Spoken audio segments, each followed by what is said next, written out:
Assalamualaikum dan salam sejahtera. Saya Yusri Zulhamizi bin Zainuddin ataupun lebih mesra dipanggil sebagai Mizi. Sekarang ni saya bekerja sebagai wartawan di TV Pertiwi. Saya merupakan siswazah bagi ijazah sarjana muda sastra dengan kepujian dalam kurungan sejarah ataupun lebih mudah dipanggil sebagai pelajar sejarah pada tahun 2014 sehingga tahun 2017. Saya juga penerima anugerah pelajar terbaik Pusat Penyelidikan Sejarah, Politik dan Keselamatan, dan juga saya aktif dalam beberapa persatuan dan juga kelab. Antaranya saya pernah memegang jawatan sebagai Presiden Persatuan Sejarah Politik dan Strategi ataupun dalam persepsi di FSSK, dan saya aktif dalam Persatuan Pembina UKM dan beberapa persatuan dan juga kelab lain di kolej dan juga badan beruniform. Jadi persoalannya bagaimana daripada seorang yang belajar sejarah pergi ke bidang dunia kewartawanan ni, dan juga bagaimana saya pegang banyak jawatan tapi saya dapat spend dan juga belajar manfaatkan masa yang ada di UKM. Baiklah, terlebih dahulu saya ingin mengucapkan terima kasih kepada pihak UKM kerana sudi menjemput saya berkongsi kepada penonton, warga UKM dan juga kepada student-student UKM sekarang ni. Jadi dekat sini saya akan berkongsikan berkenaan dengan dua perkara, iaitu semasa saya belajar dan juga situasi semasa saya kerja, tapi mostly saya lebih suka untuk berkongsi ketika waktu zaman belajar. Dan pada waktu yang diberikan pada saya sekitar 15 hingga 20 minit ni, insyaAllah saya akan berkongsikan apa yang saya boleh kongsikan kepada anda. Pertama sekali adalah berkenaan dengan diri saya. Saya dulunya merupakan seorang pelajar lepasan STM STAM, iaitu STAM di Mahat Pontian, dan juga saya masuk ke UKM pada tahun 2014 dengan mengambil bidang sejarah. Pada mulanya sebenarnya sejarah ni bukanlah pilihan pertama saya, tapi ini saya dapat sebab dapat result daripada permohonan UPU tu. So, memula masa first semester tu rasa macam terfikirlah, boleh ke aku bawa subjek ni, sebab masa tingkatan 6 dulu, STAM dulu memang semua kita belajar subjek Arab. Tiba-tiba masuk dekat universiti, tiba-tiba belajar subjek akademik, iaitu belajar sejarah. Terpaksa buka buku teks balik tingkatan 4, tingkatan 5 untuk study balik kan. Sebenarnya dekat situ saya terdetik lah dalam hati, sebenarnya kalaulah dapat result yang baik, saya akan teruskan dengan kos subjek ni. Tapi kalau saya dapat result yang buruk, saya plan untuk bertukar pada kos lain. Tapi Alhamdulillah, untuk semester yang pertama, saya dapat result 3.5 dan saya bertekad untuk teruskan pembelajaran sejak daripada tu. Jadi dekat sinilah saya start untuk tanya pada diri saya dan membina matlamat. Aku ambil sejarah ni sebenarnya aku nak pergi mana? Aku nak ambil sejarah ni, kos ni sebenarnya aku nak kerja apa selepas ni kan. So kat situ saya dah start fikir, tapi sebenarnya matlamat ataupun tujuan tu bukanlah datang pada masa tu. Sebenarnya kita nak kena explore, nak kena cari dulu, tengok apa yang ada, dan kat situ barulah kita dapat membina matlamat. Dan pada masa tahun 1 tu juga saya dah berazam untuk saya bekerja dalam bidang dunia media kan, iaitu yang berkaitan dengan sejarah lah dan juga ilmu-ilmu yang berkaitan dengan ilmu sejarah dalam bidang televisyen. So masa kat sini jugalah saya mempelajari alam universiti, macam mana culture dia yang sedikit berbeza masa zaman sekolah dulu berbanding dengan zaman universiti. Jadi ada beberapa masalah ataupun cabaran lah, suka untuk saya sebut kat sini adalah cabaran sebagai seorang pelajar. Yang pertama sekali adalah sebagai seorang pelajar ni memang tak terlepas daripada stres ataupun tekanan. Tak kisahlah pada zaman saya ataupun pada zaman pelajar zaman sekarang ni kan, sebab sekarang ni belajar online dan sebagainya, ada cabaran tersendiri, dan pada masa zaman saya pun ada cabaran tersendiri. Tapi kita semua mempunyai cabaran yang sama, iaitu cabaran stres lah, ataupun tekanan. Jadi kita kena tengok apa faktor-faktor yang menyebabkan seorang pelajar itu tertekan. Jadi benda-benda ni kita perlu elakkan dan juga kita cuba untuk perbaiki.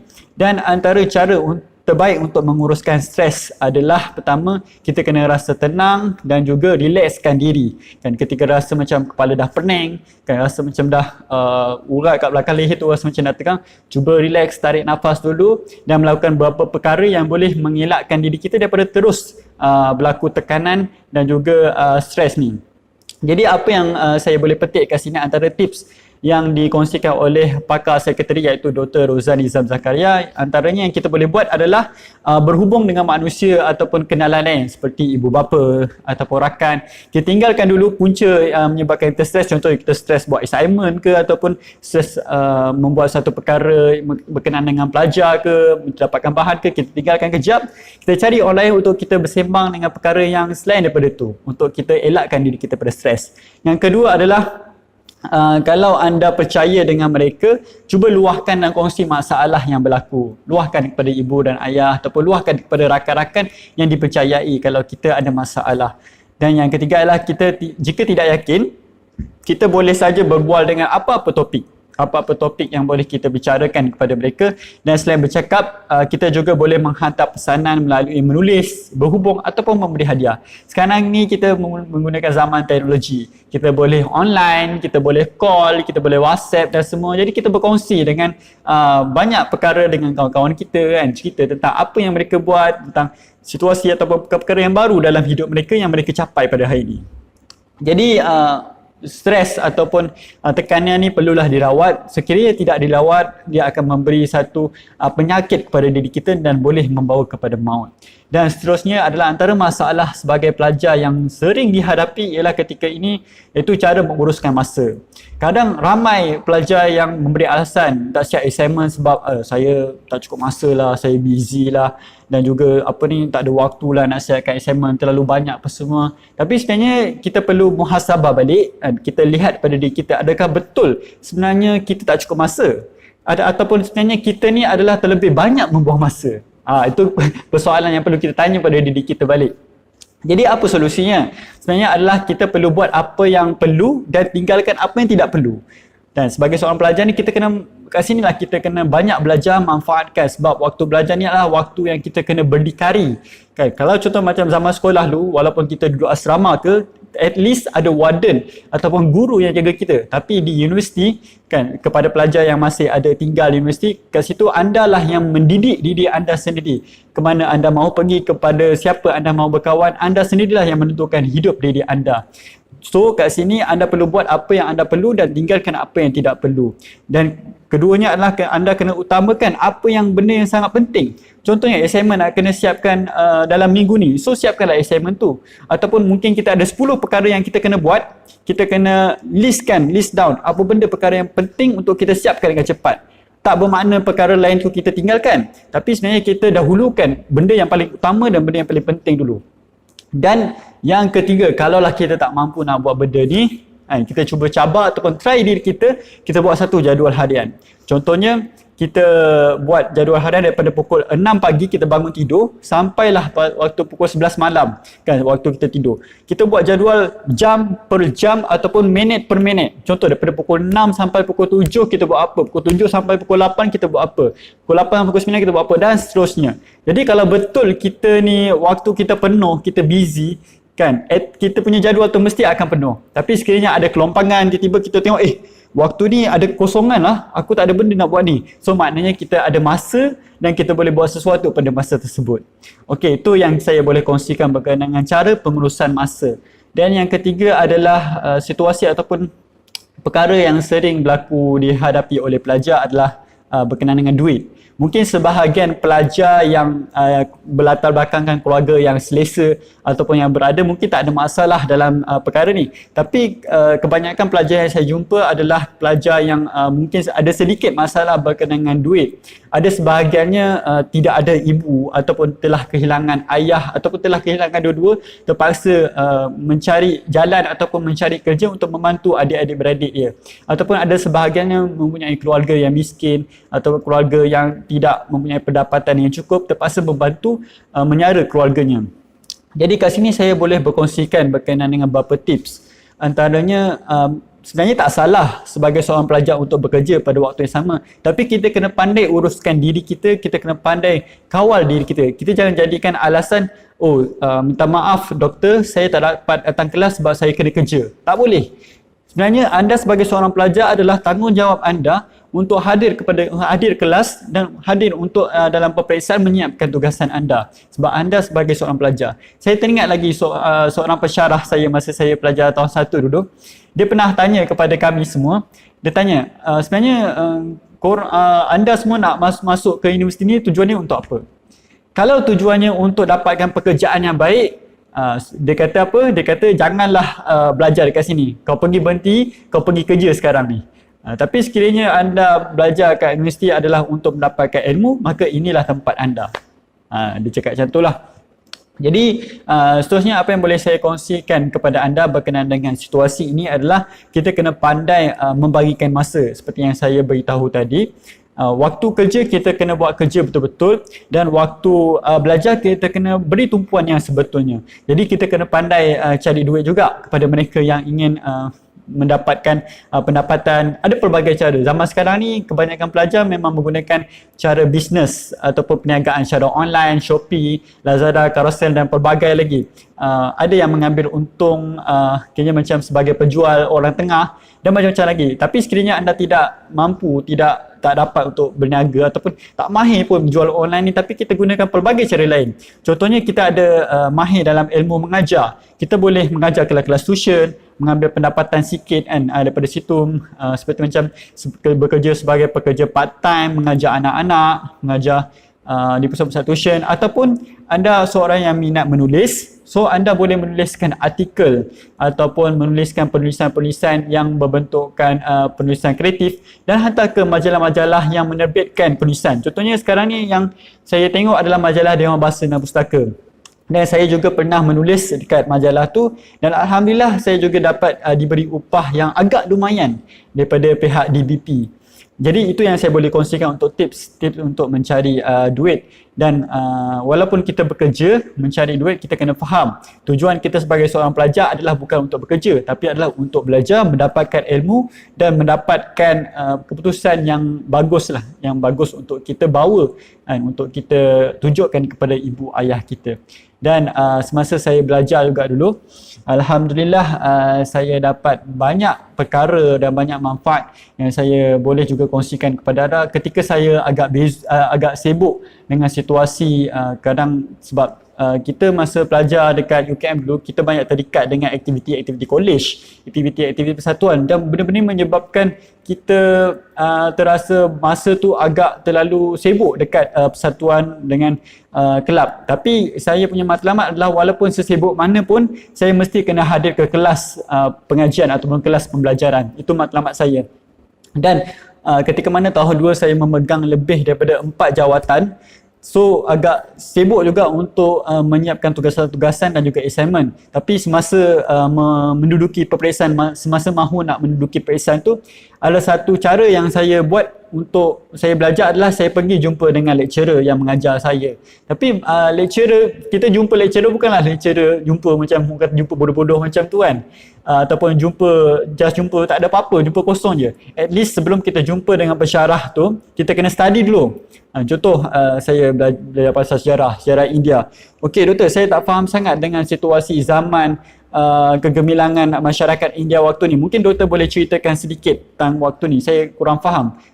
So kat sini kita kena wujudkan situasi perbincangan di antara pensyarah dan juga diri kita supaya kita lebih faham tentang pembelajaran tersebut. Itu salah satu teknik yang saya gunakan semasa hendak menghadapi peperiksaan. Okey, dan seterusnya alhamdulillah apabila saya telah berjaya menghabiskan masa selama 3 tahun semasa belajar di UKM dan tahun terakhir saya terfikir untuk melihat tempat praktikal lah. Dan sebenarnya saya telah berazam semasa saya tahun 1 saya nak masuk dalam dunia media, dunia TV. So kat situ saya berhasrat untuk praktikal di TV Hijrah. Pada mulanya pensyarah sejarah agak terkejut juga dengan keputusan saya. Tapi saya mengambil inisiatif, saya bertemu dengan ketua program MESCOM pada waktu itu iaitu Dr. Wan Amizah. Terima kasih Dr. Wan Amizah yang banyak membantu saya pada ketika itu. Dan alhamdulillah saya dapat ditempatkan belajar praktikal di bidang media, di bidang kewartawanan. Memang masuk-masuk je waktu praktikal tu masuk memang zero lah, tak tahu apa-apa kan. Terms berkenaan dengan media ni dekat TV Hijrah, memang saya belajar daripada kosong. Tapi bukan bermakna saya tak boleh pergi dalam dunia media ataupun dalam bidang baru ni. Tapi sebenarnya saya boleh pergi, saya boleh belajar dengan usaha diri saya. Adalah inisiatif diri kita macam mana kita nak fahamkan suatu bidang yang kita sedang hadapi itu. Itu adalah usaha ataupun bergantung pada diri kita kan. Kalau kita nak, kita mampu buat apa saja yang kita boleh buat. Kalau kita tak nak, of course kita memang akan tinggalkan dan kita akan merasakan benda tu sangat susah untuk kita harungi, untuk kita hadapinya. Dan dekat sinilah segalanya bermula kan. Sama dengan tema TV Ajra di sini bermula segalanya. Dan alhamdulillah sejak pada situ saya menceburkan bidang dalam ilmu media, ilmu kewartawanan, dan alhamdulillah sekarang ni saya dapat bekerja di TV Pertiwi sebagai wartawan. Dan sebenarnya bekerja sebagai wartawan ni banyak cabaran dia. Banyak, orang kata banyaklah dugaan sebab wartawan ni merupakan juga salah seorang daripada frontliner barisan hadapan yang memberi laporan, yang memberitakan suatu perkara yang berlaku, isu yang berlaku. Dan juga wartawan ni, kalau kata cikgu ataupun guru saya yang mengajarkan saya dalam dunia kewartawan ni, kalaulah kita memberi ilmu yang silap, kita akan berdosa. Kalau kita memberi satu ilmu maklumat yang betul, insyaAllah kita akan dapat pahala. Jadi memang mencabar juga kerja sebagai wartawan, memegang sebagai amanat dan juga tanggungjawab ini untuk disampaikan kepada masyarakat. Dan untuk kesimpulannya, apa yang saya boleh kongsikan kepada anda penonton sekarang ni adalah sekiranya kita semasa waktu belajar ni kita ada masalah tu yang hadir bukanlah untuk kita lari daripada masalah, bukanlah kita untuk elakkan diri kita daripada menerima masalah, tapi sebaiknya sebagai seorang pelajar dalam tempoh umur yang saya rasa boleh katakan daripada 19 tahun hingga 23 tahun, dalam tempoh umur yang sudah matang sebenarnya, seorang yang sudah boleh berfikir untuk menentukan hala tuju dan diri dia sendiri, kita perlu hadapi masalah dengan cara yang baik, dengan cara yang profesional, iaitu kita cuba untuk menyelesaikannya dengan cara yang terbaik. Cari jalan penyelesaian, cari jalan solusi macam mana nak selesaikan masalah ini. Berbincang dengan rakan-rakan ataupun bincang dengan guru, pakar-pakar kaunseling, motivasi dan juga sebagainya, orang yang dipercayai untuk menyelesaikan masalah yang kita hadapi. Dan yang kedua adalah kita kena join persatuan ataupun kelab-kelab. Contohnya macam saya, dulu saya menyertai Persatuan Belia Islam Nasional ataupun pembina UKM. Dekat sini banyak memberi pembelajaran kepada saya.